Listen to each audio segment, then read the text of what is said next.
مين لما يبقى في الحمام وبيغني امه تقول له ياض صالح العفاريت عماله ترقص قدامك؟ طب مين لما يبقى قاعد على القعده ويصفر امه تقول له ياض التعبان هيطلع يقرصك؟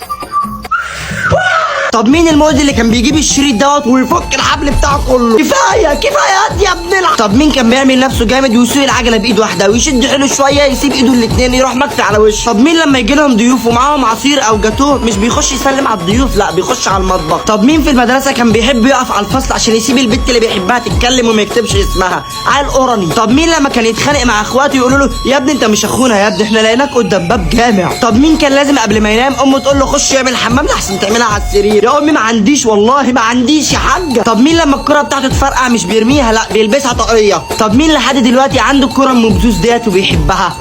طب مين لما كان يشتري البتاعه ديت وما يعرفش يعزف بيها يقول له الراجل هات اللي معاك ديت هي اللي شغاله وبرده ما يعرفش يعملها؟ طب مين لما يبقى بيلعب مع اصحابه في الشارع ويطلع يشرب او يخش الحمام يبقى عارف انه مش هينزل تاني؟ طب مين لما كان يبص في السماء يشوف القمر يقول لك همشي بعيد عنه شويه كل ما يمشي يلاقيه بيمشي معاه؟